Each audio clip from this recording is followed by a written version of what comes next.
Hola queridos amigos y amigas, es un gusto recibirles una vez más en este espacio que se llama Diálogo entre Mentes Libres. Su servidor Marcelo Hernández Méndez, me encuentro muy contento de acompañarles una vez más, de recibirlos y de presentarles a una persona interesante, un tema interesante, elementos interesantes que nos permiten crecer y compartir a todos. Y hoy estoy muy contento de estar acompañado de una persona que se ha dedicado durante mucho tiempo al ámbito académico, al ámbito de la investigación, y que hoy nos va a presentar un trabajo muy interesante que ha realizado, que bien me especificaba antes de que empezáramos este programa. Es una realidad que existe en el mundo, en una parte del mundo, y del cual podemos tomar muchos elementos para poder conocer de qué se trata lo que este pequeño país logró hacer para mejorar su calidad de vida y la calidad de vida de todos los ciudadanos. Y eso es lo que yo creo que todo gobierno debería de buscar, que a veces se nos olvida a los gobernantes, no se les olvida a los gobernantes hacer ese pequeño trabajo. Y me quedo muy contento de estar acompañado del maestro Salvador Chabón. Maestro, ¿cómo está? Buenas tardes, bienvenido. Muchas gracias por aceptar participar. Un gusto, Marcelo. Gracias por esta invitación. Muy amable por estar aquí. Y en primer lugar, pues para que la gente sepa quién es usted, me gustaría que nos platicara un poquito pues su trayectoria, su historia, su formación inicial, su desarrollo, cómo se ha ido construyendo y hasta llegar al momento actual a que se dedica usted actualmente, por favor. Gracias. Mira, de formación soy economista, soy egresado de la UNAM y luego cursé una maestría en el Colegio de Veracruz, pero en realidad más bien soy autodidacta. Desde muy pequeño fui muy curioso. No me considero una persona muy inteligente, pero sí muy curioso. Entonces siempre me gustó entender el porqué de las cosas. Y gran parte de mi formación ha sido más bien autodidacta que académica. Pero una de mis metas era escribir un libro y mi primer propuesta fue escribir algo sobre países exitosos. Entonces hice una lista de países que durante un lapso largo de años hubiesen mantenido un crecimiento constante. Me llamó la atención, obviamente ahí estaban los tigres asiáticos, los países llamados tigres asiáticos, pero apareció un país del que yo nunca había oído hablar, que se llama Botswana, y lo curioso es que apareció en primer lugar, con un crecimiento promedio del 8% y años con un crecimiento del 13%, incluso superior a China. Y pues nunca había oído hablar de ese país. Entonces, esto motivó que empezara yo a enterarme un poco de Botswana.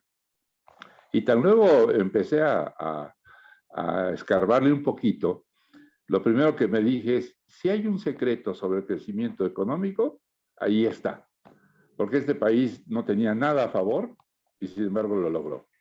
Estamos hablando de un éxito real, no es un proyecto, no es una propuesta, no es una visión, es una realidad.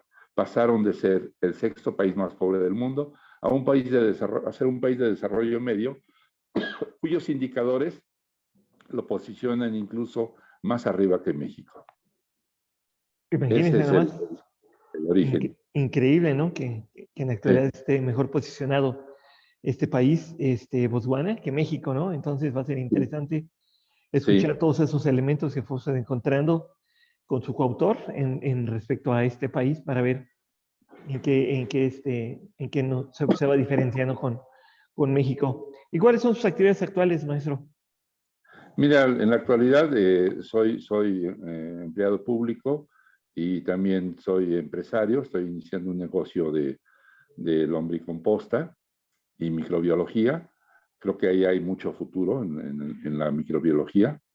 Y además en mis ratos libres escribo. Acabo de escribir un segundo ensayo que se llama Inteligencia Emocional Social, que es el concepto que deduje del libro que hoy estamos comentando sobre Botswana.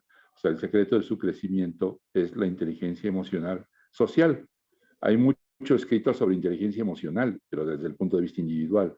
Lo que yo Sí. encontré es una nueva conceptualización que se refiere a la inteligencia emocional social que puede lograr una sociedad y que es la clave y motor del crecimiento de la misma. Ok. Y este trabajo está ahorita en un concurso Sí, que será en el próximo mes de septiembre será evaluado, y de los resultados que se puedan obtener ahí, pues ya tendremos la oportunidad que el maestro Salvador nos haga favor de platicarnos acerca de este con trabajo con mayor profundidad para conocer ahora sí que la continuación de lo que hoy vamos a charlar. Y Sí. obviamente siendo un economista de origen, por su formación inicial, pues supo encontrar los elementos y las características que dijo, esto es lo que yo tengo que buscar para poder identificar cuáles son los países exitosos. ¿Cuáles fueron esos factores desde su punto de vista para decir, este país es exitoso y este no lo es, para poder seleccionar algunos? Solo tomé como punto de referencia el Producto Interno Bruto, o sea, el crecimiento del Producto Interno Bruto. Entonces, logré enlistar alrededor de 20 países, donde sobresalían obviamente los llamados tigres asiáticos, Corea y Taiwán, etcétera. Pero en esa lista me apareció, cuando filtré la información del PIB durante 50 años, tasas de crecimiento del Producto Interno Bruto durante 50 años, digo, apareció ese país del que yo nunca había escuchado hablar, de Botswana, porque además es muy pequeño y está situado en África. Desconocemos realmente mucho de África, a Sí. pesar de que ahorita nuestro origen como especie, desconocemos mucho de ese continente. Y pues uno incluso está con ciertas ideas preconcebidas y uno piensa que África todo es pobreza, todo es guerra, todo es miseria. Entonces, cuando me aparece este país de África, dije, no puede ser. Yo, pues, lo primero que pensé es que era un error, Sí. que por alguna situación se me había colado este país, pero después constaté que no. Y teniendo todo en contra, es un país semidesértico, sobre el Ecuador, porque hay gente que solo ubica el desarrollo en el norte, en los hemisferios más al norte, población nativa, sin acceso al mar, y que no tienen una historia que, digamos, descubrieron la pólvora o inventaron tal cosa, o que estuvieron precedidas por una gran cultura. Por eso dije, si hay un secreto, ahí está. Y no me Ahí equivoqué. debe estar. Exactamente, efectivamente. Sí. Para los que no conocemos mucho de economía, de una forma muy sencilla, ¿qué es el Producto Interno Bruto, maestro? El Producto Interno Bruto, muchos lo confunden, dicen que es la suma de todo lo que hay en una economía. En realidad no, el nombre correcto debía haber sido valor agregado bruto. O sea, cuando se calcula el Producto Interno Bruto, en realidad lo que se está calculando es cuánto valor agregado aporta cada producto. Es decir, si un país fuera una presa, lo que estaríamos midiendo es cuánta agua sale de esa presa, que ese es el valor agregado bruto, o sea, lo que se agrega en bruto a la producción. No es el valor de todo el país, sino el valor agregado bruto. Y hay muchas críticas hacia este indicador, pero no hay otro mejor. O sea, a lo mejor no es el ideal, pero no hay otro que esté estandarizado en todo el mundo. La medición del Producto Interno Bruto prácticamente se realiza bajo la misma metodología en todo el mundo. Entonces es un indicador que nos permite comparar distintos países, distintas épocas, con mucha confiabilidad. Entonces, por eso optamos por ese indicador. Perfecto, muy bien. Y entonces cuando empieza usted a revisar países en el PIB, ¿no? Cómo va creciendo, cómo Sí. va evolucionando y encuentra Botswana, entonces, Y además, en primer lugar, en primer lugar, fíjese, sí, peor, con tasas de parece peor, crecimiento arriba del en lugar. 8% anual. Entonces, Recordemos que México crece sobre el 2% anual. cuando le Ellos va crecen, bien, ¿no?, al 8% y han tenido picos del 13%.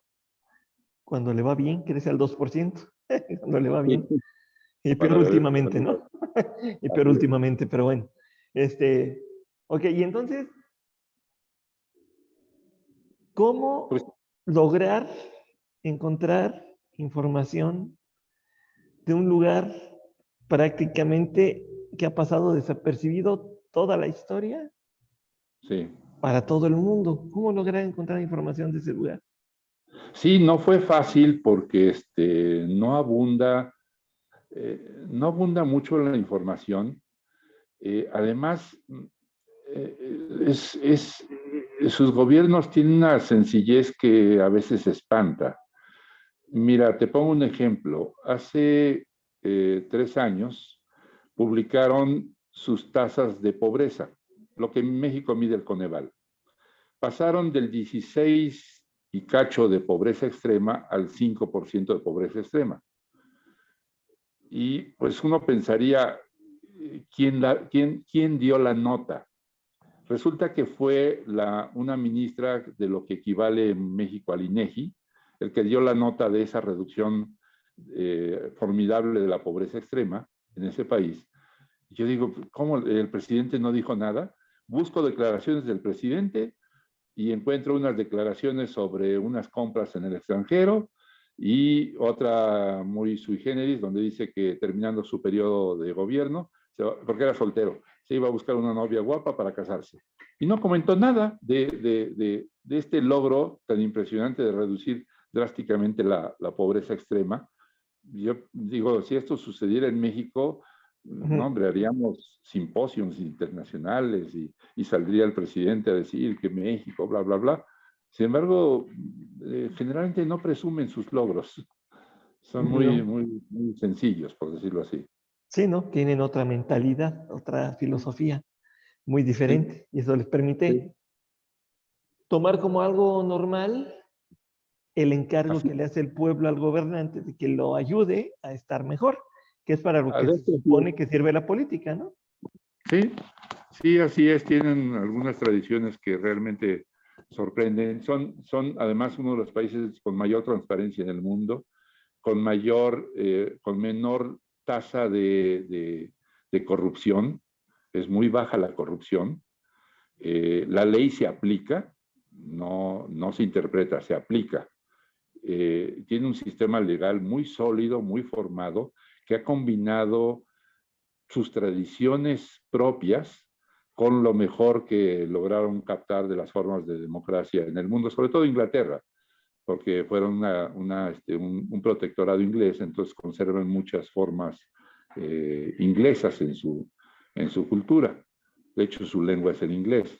Ah, correcto, muy bien. Pero, mira, hace 50 años, para poner un ejemplo, 1967, en México había un movimiento estudiantil y mandé una presentación, ahí hay algunas fotografías. A ver, lo Bueno, voy a en compartir. México había un movimiento ya estudiantil en el 67 que desembocó en el movimiento del 68. Participaron varias universidades, ahí veías a la UNAM, al POLI y otros. Bueno, en Botswana no había movimiento estudiantil por una sencilla razón. No había estudiantes. El grado máximo de escolaridad que había en 1967 en Botswana era una escuela de nivel secundaria regenteada por unos misioneros con 80 alumnos. Era el grado máximo de escolaridad que podíamos encontrar en Botswana. Hoy la historia es muy diferente. No solo tienen buenas universidades, tienen uno de los mejores sistemas educativos en el mundo, pero aparte han desarrollado interesantes esquemas de innovación. Bueno, aquí vemos en la imagen dónde está situado Botswana. Está al Exacto. sur del continente africano, no tiene acceso al mar, es un país en su mayor parte desértico.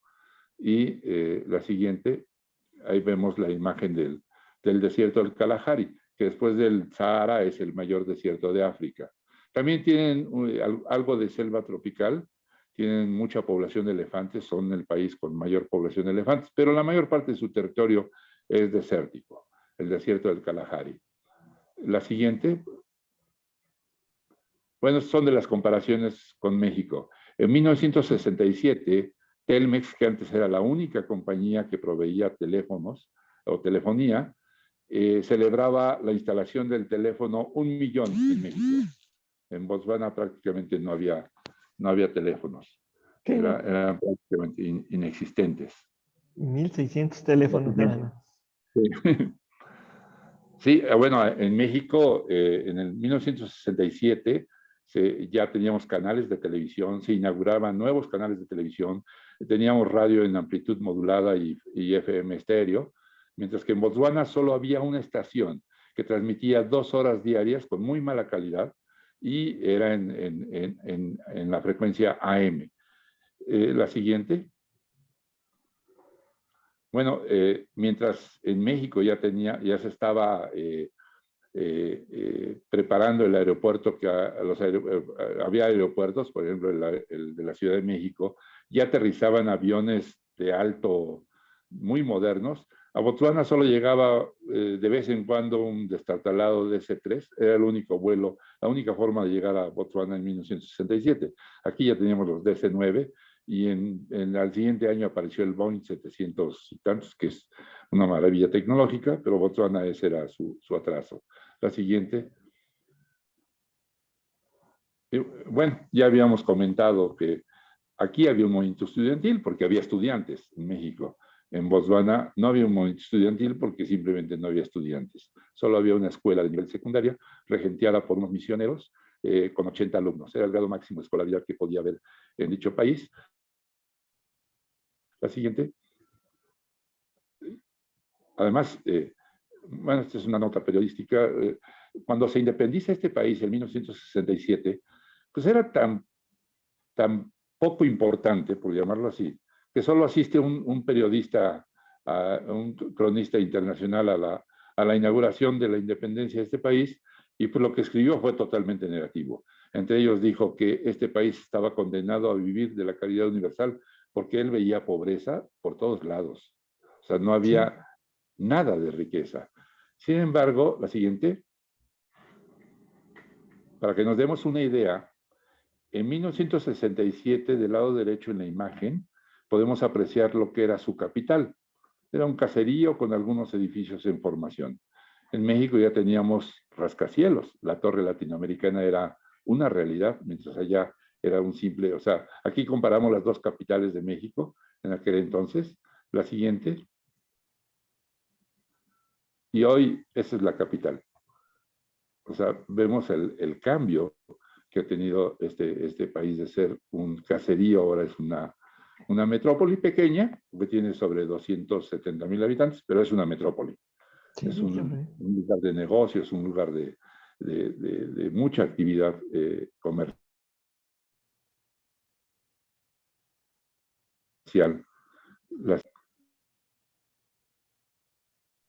Y bueno, este fue un cartel que alusivo a Botswana que me hizo, fue el primer cartel que vi sobre este país, sobre el éxito que tenía. Y yo creo que aquí terminamos la presentación, además lo vamos charlando. Como se me diga. Correcto.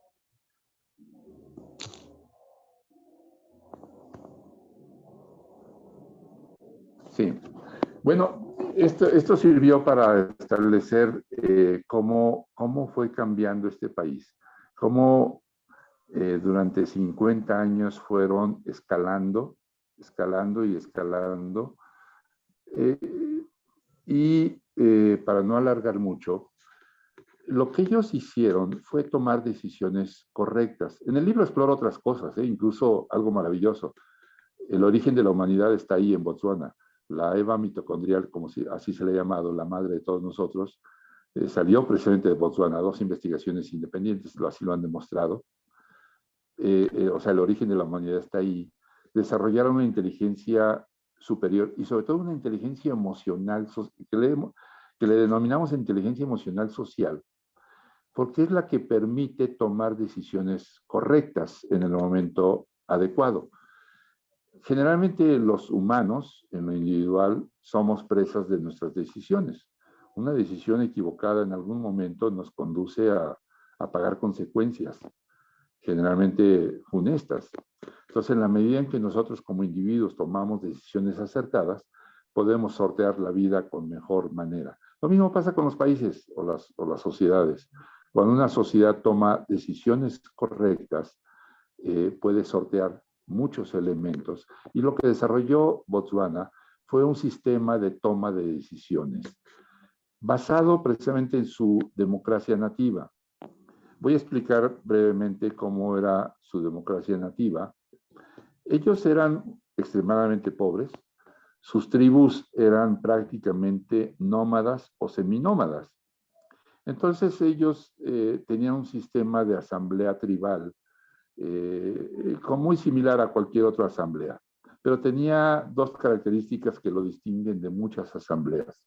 Uno, la gente podía hablar, todos podían hablar, la gente que quería hablar se ponía normalmente al centro, hacían un círculo, normalmente bajo un árbol, porque no había instalaciones, y el que hablaba, hablaba y hablaba y no era interrumpido.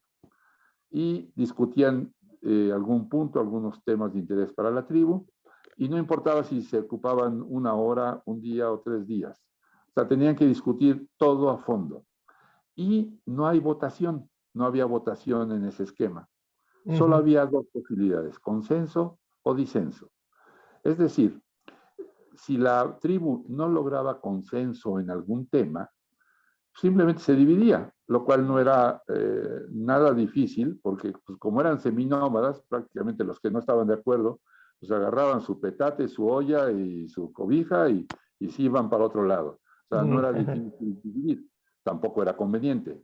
Entonces, siempre buscaban el consenso, siempre. El disenso era la última alternativa.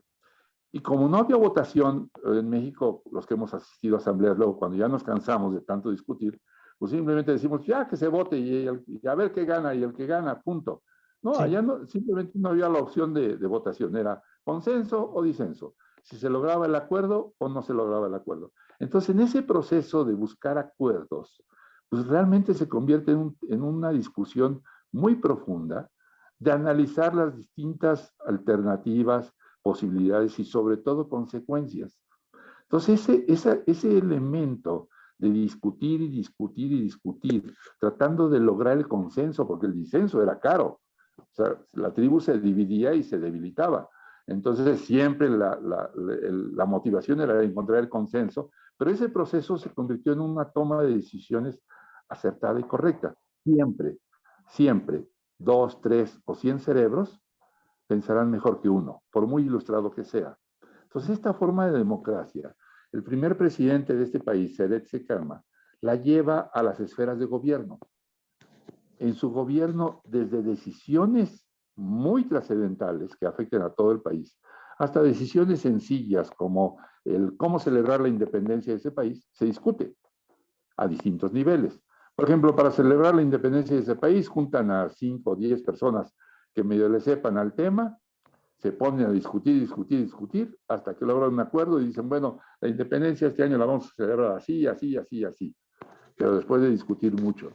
Pero también decisiones fuertes que afecten a la nación, también las discuten en un esquema, en este esquema de democracia nativa que ellos le llaman Cogota. Es el nombre que, Cogotla, es el nombre que usan para estas asambleas. Okay. Bueno, cuando se va a emitir, por ejemplo, una ley que afecte a la nación entera, ellos tienen una Cámara de Diputados como cualquier otro país, tienen 60 y tantos diputados que discuten y aprueban leyes y bla, bla. Bueno, cuando ellos van a aprobar alguna ley que afecte a la nación, paralelo al Congreso, hay otra Cámara que le llaman la Casa de los Jefes. Esa Cámara es honorífica, no se reúne todo el tiempo, y en ella están representados los líderes de las principales tribus de Botswana. O sea, todo líder de una tribu de Botswana tiene un asiento en la Casa de los Jefes. El presidente nombra a unos representantes suyos que también tienen un asiento, y otro grupo de personas que asisten a la llamada Casa de los Jefes también tiene un asiento, y se llama la Casa de los Jefes porque están los jefes de las tribus. Botswana hay creo que a 30 tribus en ese país, entonces cada uno de ellos tiene un lugar permanente ahí. Bueno, el Congreso manda su propuesta de ley, no todas las leyes, solo aquellas que van a afectar a la nación en su conjunto. Y la manda a la Casa de los Jefes. La Casa de los Jefes la discute con el método Cogotla y emite una opinión. La Casa de los Jefes no puede imponer nada. El Congreso no está obligado a acatar lo que la Casa de los Jefes opina, pero es una opinión de mucho peso. Entonces, hasta ahorita el Congreso jamás ha desoído una opinión de la Casa de los Jefes. Y los jefes tampoco se extralimitan porque literalmente no tienen dientes, no tienen manera de imponer su opinión. Entonces, este proceso de discutir las cosas los lleva siempre a tomar decisiones acertadas. Cuando uno analiza su historia, encuentra uno que han cometido pocos errores. La mayoría han sido aciertos. Y cometer aciertos les implica no perder tiempo, no perder dinero, no perder recursos y no dividir más a la nación. Es una nación con un alto nivel de inteligencia emocional social que les ha permitido sortear muchos elementos adversos y salir adelante como nación. Siguen teniendo problemas como cualquiera, pero los problemas los van solucionando. Eso es importante e interesante. ¿Podría usted Sí. mover su teléfono un poquito hacia abajo, maestro? Dile, ahí merito.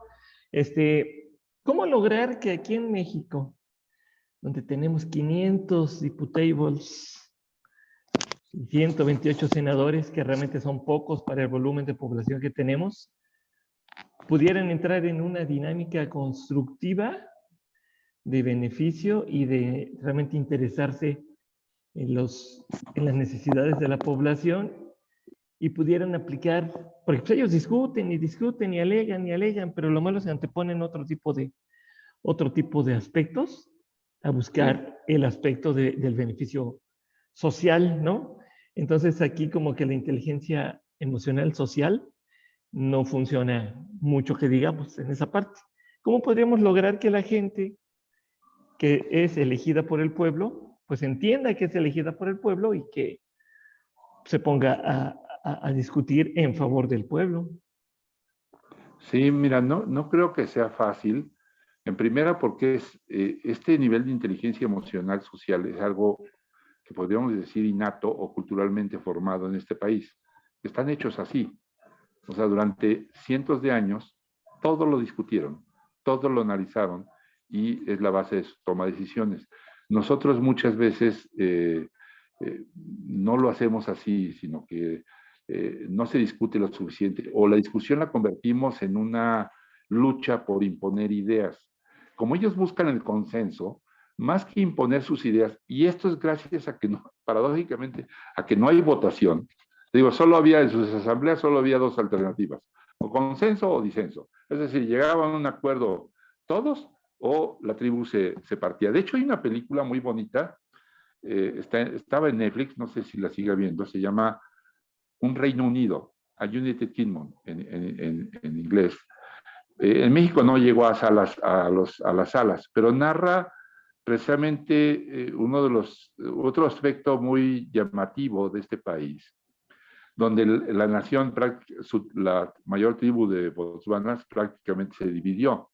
Bueno, resulta que el primer presidente de este país, Seretse Khama, como no había escuelas en Botswana, su tío abuelo lo manda a estudiar a Inglaterra, hablamos de 1947, y sobre eso versa la película, ¿no? Entonces va a estudiar Derecho a Inglaterra y estando allá, se enamora de una chica inglesa, una chica blanca, Ruth Williams, se enamora y se casa en Inglaterra.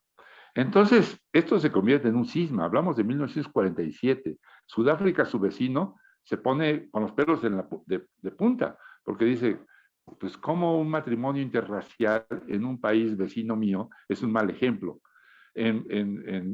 Igualmente en Inglaterra es un cisma, ¿no? Una chica inglesa se casa con un heredero al trono de un país africano. Y en su propio país, porque pues, la gente de Botswana, lo primero que dice es, ¿cómo nos traes una reina blanca? Entonces se hace toda una discusión, una pelea muy interesante. De hecho, casi se dividen, porque pues muchos lo consideran una afrenta el que les llevara una reina blanca. Seretse Khama en una asamblea cogotla pronuncia un discurso hermoso donde les dice donde les recrimina y les dice, ustedes cuando rechazan a mi esposa por el color de su piel, en este momento estamos siendo igual o peor que a quienes tanto criticamos.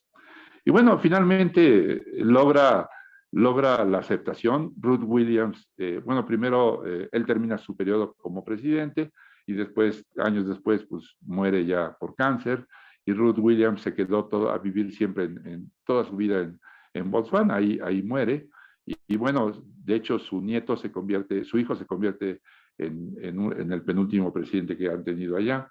Pero es una historia fantástica, ¿no? De cómo logran vencer con muchos problemas, con muchas dificultades, pero logran vencer prejuicios y esto demuestra parte de la inteligencia emocional social que hay en Botswana, donde logran una tolerancia increíble, una tolerancia, son uno de los países más tolerantes del mundo, tienen un alto nivel de tolerancia. Y bueno, finalmente, por ejemplo, ya para dar una idea de sus... Les recomiendo esta película, además está preciosa, está hermosa. A United Kingdom, un Reino Unido. Se llama un Reino Unido porque pues, estuvo a punto de quebrarse por ese matrimonio interracial, pero finalmente fueron aceptados. Ajá, sí. Mira, por ejemplo, este país, al año de su independencia, descubren la mayor mina de diamantes del mundo. Tienen esa suerte de que no había nada, prácticamente nada, y de repente, ¡pum!, encuentran una mina de diamantes y es la mayor del mundo. Bueno, ahí viene la primera dificultad. ¿Qué hacer con este posible ingreso que de repente les llega a las manos, ¿no? Entonces discuten y discuten y llegan crean, dicen, bueno, nosotros no sabemos explotar minas, no tenemos tecnología, no tenemos nada. Recuerda que era extremadamente pobre. Entonces se asocian con una empresa holandesa, ella explota la mina de diamantes y le da regalías al gobierno. Y bueno, viene qué hacer con estas regalías. Ellos crean un fideicomiso para financiar obras. O sea, el dinero producto, ellos lo primero que dijeron, el dinero que salga de la mina de diamantes no se va a usar para gasto corriente. No vamos a pagar burócratas, no vamos a pagar ocurrencias, no vamos a pagar nada. Se va a usar para infraestructura. Y lo único que se puede utilizar es infraestructura de comunicaciones, infraestructura educativa o infraestructura en salud. Porque ellos después de discutir y discutir, llegaron a una conclusión que yo creo que es muy válida. Dicen, la conclusión a la que llegaron fue esta: si tenemos una población educada, si tenemos una población saludable y si tenemos una población conectada, lo demás viene solo. Y no estaban equivocados. 50 años después se demuestra. Con este fideicomiso lograron financiar obras para construir escuelas, obras para construir hospitales. Empezaron por dispensarios médicos, lo primero que hicieron fue dispensarios médicos, ya con los años construyeron hospitales y obras de infraestructura. Este país, en 1967, solo tenía 12 kilómetros de carreteras pavimentadas, nada, nada. Sin embargo, se enfocaron a construir carreteras, a construir aeropuertos, a construir estadios, a construir muchas cosas. Entonces, solo aplicaron los recursos remanentes de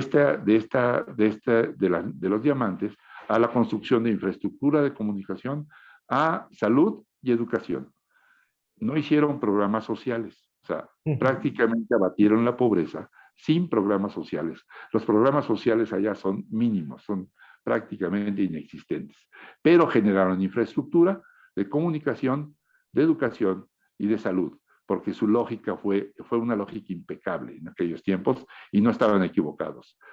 Si tenemos una población educada, una población saludable y una población conectada, lo demás vendrá solo. Y no se equivocaron. Ese es un tipo de decisiones correctas y adecuadas en su momento que hoy da frutos. Así es, efectivamente, ese es el gran dilema que tenemos en los países latinoamericanos, no solamente en México. En muchos países de Latinoamérica se presenta esa situación que con otra persona que pude platicar me decía, ¿sabes qué? Dices que en Latinoamérica lo que se busca es hacer más pobres a los pobres para que el que les dé migajas parezca héroe. Sí, Entonces, paradójicamente no conozco ningún el país poder. que mediante programas sociales haya salido adelante. La clave está en la infraestructura, buenas escuelas, buen sistema educativo, buen sistema de salud y carreteras, internet y comunicaciones de todo tipo para conectar oportunidades. Bueno, mira, durante años la principal industria fue la de diamantes. Sin embargo, a partir de 2004, la producción de diamantes cayó en Botswana, 2003-2004. Las minas empezaron a dejar de rendir, aparte de la crisis del 2008, pues disminuyó las ventas de diamantes, en fin. Entonces sus tasas de crecimiento pasaron del 8% al 3%. Pero nuevamente retomaron el toro por los cuernos. Dijeron, bueno, ¿qué vamos a hacer? Y lo primero que se les ocurrió, dicen, bueno, hay que diversificar la economía, porque tiene una economía muy enfocada a los diamantes. Desde no solo producción de diamantes, sino también el pulido y todo lo que conllevan los diamantes. Pero dijeron, tenemos que diversificar la economía y se propusieron diversificar la economía y en 2008 hacen un plan quinquenal para diversificar la economía. Y ahora se están enfocando a la investigación. Su forma de diversificar la economía, que ellos pensaron y ya les está dando resultados, es producir investigación. Esta fórmula ha funcionado en otros países. Si tú creas investigación, lo que estás generando finalmente son nuevos productos. La investigación crea innovaciones. Entonces tienes nuevos productos. Y esos productos son la simiente de nuevas empresas. Es la forma en que diversificaron. Entonces, en 2008 ellos se propusieron generar 6 grandes centros de investigación. Acaban de inaugurar el cuarto en marzo de este año, un centro de investigación en biotecnología impresionante, con tecnología de primer mundo, con espacios muy bonitos. Entonces, generaron un centro de investigaciones obviamente en minería, en diamantes, porque es su principal actividad, diamantes, cobre y otros minerales. Un centro de investigación en educación, o sea, el centro se enfoca a cómo educar mejor. Eso es lo que hace ese centro de investigación, encontrar nuevos esquemas de educación. Y tiene uno de los mejores sistemas escolares del mundo. Otro centro de investigaciones sobre agronegocios. O sea, es una sociedad todavía rural, entonces, ¿cómo generar agronegocios? Y el cuarto que acaban de inaugurar es un centro sobre biotecnología. En la biotecnología prácticamente está el futuro, y ahí están las oportunidades de negocio. Entonces, o sea, cuando se empieza a caer un esquema, ellos ya pensaron, discutieron y establecieron otro, y que seguramente los llevará a jugar en grandes ligas. Esa es la forma interesante que tienen de jugar en este país y que seguramente les deparará todavía mejores destinos. Y repito, tiene un nivel de inteligencia emocional muy alto. Mira, una prueba de inteligencia emocional. El presidente anterior, el que buscaba una novia para casarse, una novia guapa para casarse, y el presidente actual, en su origen, eran amigos, inclusive del mismo partido. Por circunstancias terminaron peleados. Se odian con odio jarocho, pero odio jarocho. Sin embargo, los proyectos que había iniciado el presidente anterior, a pesar de que entre ellos se odian, continúan. Parte son estos centros de investigación. Estos centros de investigación nacieron con el presidente anterior y el presidente actual, aunque odia al expresidente, no modificó estos proyectos. Los proyectos continuaron, simplemente le adiciona algunos elementos que considera mejores, hay algunos elementos que sí cambiaron, pero en lo fundamental no quieren inventar este país cada que inicia un nuevo gobierno, sino que los proyectos, como son buenos, son sólidos, estos continúan. Creo que querer descubrir el hilo negro cada X tiempo no ayuda en mucho. La continuidad es buena cuando se tienen proyectos sólidos y este país los tiene. Entonces, lo interesante de este país, ya para terminar, es que, como te decía al principio, no es un proyecto, no es una idea, es una realidad. ¿Qué les falta esto? Pues sí. ¿Qué les falta esto otro? Pues sí. Pero de cómo estaban hace 50 años a cómo están ahorita, han dado un paso fenomenal.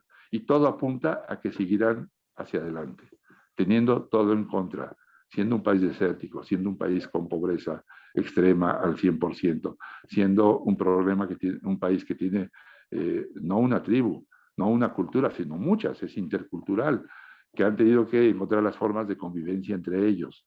Es un país que en su mayoría es desértico, entonces siempre han tomado decisiones adecuadas, decisiones que están precedidas por mucha discusión en el ánimo de buscar acuerdos, de buscar consensos, no discusión en el ánimo de dividir, sino de encontrar soluciones y encontrar acuerdos.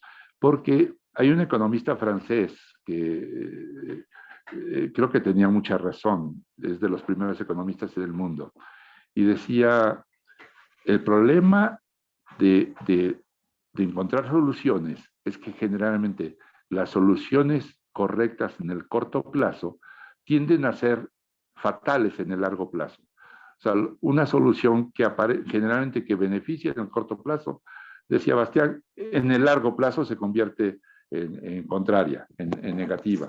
Tenía razón. Entonces, estos esquemas de discusión lo que generan es que se atiendan no solo los efectos en el corto plazo, sino en el largo plazo. Y esa es parte de la inteligencia emocional social, ver el largo plazo, no solo el corto, no solo el beneficio inmediato, sino el beneficio o el contrabeneficio a largo plazo. Ese es el fondo de la inteligencia emocional y esa es la materia del segundo ensayo que escribí y que esperamos pronto tener la oportunidad de comentar. Así es, maestro, sí, efectivamente, pues muchos elementos que nos ha presentado el maestro Salvador para que nosotros vayamos entendiendo que a pesar de que es un país muy pequeñito en tamaño geográfico, población y todo esto, pues puede tener elementos interesantes para que se vaya replicando en municipios, en estados, aquí en el país, y se pudiera ir multiplicando ese tipo, esa metodología. Pero bien dijo él, pues también depende de una cuestión antropológica, ¿no? Una cuestión antropológica social, porque pues allá llegaron los ingleses, que tenían otra mentalidad, otra forma de ser, y pues aquí, querámoslo o no, pues llegaron los españoles y pues no llegó lo más fino de España a conquistar México inicialmente. Obviamente, ¿quién se iba a aventar con Cristóbal Colón? A la nada, ¿no? A la nada, en Sí. 3 carabelas, ¿no? O sea que traía lo más granado y fino de las cárceles de España, ¿no? O se mueren en la Sí. cárcel o se mueren en el mar. Entonces, pues también hay cuestiones antropológicas. Pero no por eso significa que no podemos romper el paradigma. Por supuesto que lo podemos romper. Creo que la clave es impulsar la inteligencia emocional social. O sea, no hay una solución mágica, pero No, si aprendemos a discutir, discutimos todo, en el ánimo de buscar consensos, creo que podríamos dar pequeños pasos muy seguros. O sea, lo que nos enseña Botswana es que tenían todos los problemas del mundo, todos, y sin embargo los han ido solucionando. Y los han ido solucionando porque discuten en el ánimo de buscar consensos y toman decisiones acertadas, viendo los efectos en el corto plazo, pero sobre todo los posibles efectos en el largo. Y como decía Bastián, generalmente lo que es ventajoso en el corto plazo o es, por ejemplo, yo soy estudiante y hay una fiesta y tengo un examen aparte. Entonces, en el corto plazo, pues ir a la fiesta me va a causar mucha satisfacción, claro. pero en el largo plazo va a tener efectos negativos porque no voy a aprobar un examen que después me puede costar mucho tiempo y esfuerzo. Es un ejemplo de decisiones muy simple, pero Ujú. a veces son reales, nos pasan. Así es. Por buscar el efecto inmediato positivo, descuidamos el efecto a largo plazo y esos son costos. Sí, Y lo que ha evitado pues, este país es tener ese tipo de costos negativos a largo plazo que generalmente son pesan mucho. Tanto, y eso sucede en nuestra vida individual y como país. O sea, las decisiones no se pueden tomar sobre las rodillas, no puede estar al ahí se va, tienen que ser discutidas porque siempre 2, 3, 100 cerebros pensarán mejor que uno solo, por muy ilustrado que sea. así es, definitivamente. Pues ha sido muy interesante todo lo que nuestro Salvador Chabón nos ha hecho favor de platicarnos en esta oportunidad sobre ese trabajo que realizó para saber por qué un país tan pequeñito como Botswana en África, pues ha presentado tal crecimiento permanente y pues ha encontrado elementos que hoy hemos escuchado que nos van a ser de mucha utilidad, pues para que sigamos forjando nuestro criterio y sigamos forjando elementos que nos ayuden a proponer una mejora para nuestro país, que yo creo que a final de cuentas es lo que todos queremos ver, ¿no? Que se vaya aplicando todo esto para que mejoremos todos y toda América Latina y partes de Europa que ven este espacio, pues que también puedan tomar elementos importantes de lo que el maestro nos ha platicado en esta oportunidad. Maestro, si alguien quiere saber más acerca de su trabajo, de lo que está usted realizando, ¿dónde lo pueden ubicar, maestro? Bueno, el libro está en Amazon, se llama El secreto del crecimiento. porque el país más pobre del mundo creció y está en forma digital, les tiene el acceso gratuito, se lo pueden descargar en Amazon y pues podría darles mi correo electrónico para Claro, claro. si lo quieren. No sé si se alcanza a ver el libro o se ve en blanco. No, Usted dígame qué ve. Se ve en blanco. A ver, entonces cambio la compartición para que vuelvan a ver la portada del libro y pues quien guste está en Amazon. Ahí está, ahora sí, creo. Ahora sí, ahí está. exacto. El Ahí lo pueden secreto ver. del crecimiento. Porque Para el que. país más pobre del mundo creció. Ahí está la portada para que la Amazon, puedan ustedes ubicar y la puedan buscar sí. en Amazon. Ahí está disponible para quien guste leer este En trabajo. Amazon tuve que cambiar la portada. De veras, más bien tengo que pasar la portada de Amazon a esta presentación. Esta fue la portada original, pero Bien, después por políticas de Amazon se tuvo que cambiar la portada, pero el título es el mismo, El bien, secreto del crecimiento. correcto, perfecto, muy bien, para que la gente ubique el Sí. título del libro, para que lo pueda encontrar y lo puedan eh, adquirir o descargar para que lo puedan utilizar, que es muy, muy importante. ¿Y cuál es su correo, maestro? Sí, Salvita, diminutivo de Salvador, Salvita con V, salvita1703 @gmail.com.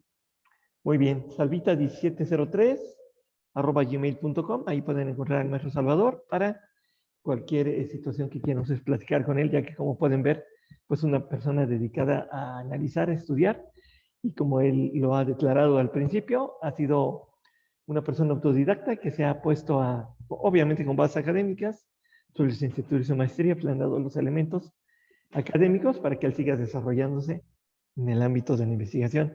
Pues maestro, muchísimas gracias por haber aceptado participar en este diálogo entre mentes libres. Le agradezco mucho y espero que prontito podamos volver a tener su presencia, ahora presentando el siguiente trabajo, que es la inteligencia emocional social, continuando con este trabajo de por qué Botswana dejó de ser un país pobre a pasar a ser un país de economía media, ¿no?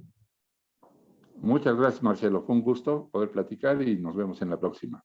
Claro, a todas y a todos los que nos hagan favor de vernos el día, hora, lugar y por la red que nos encuentren, gracias y estén pendientes porque tendremos más personas interesantes, temas interesantes que a todos nos ayuden a crecer, a reflexionar y a compartir conocimiento, que es de lo que se trata este espacio.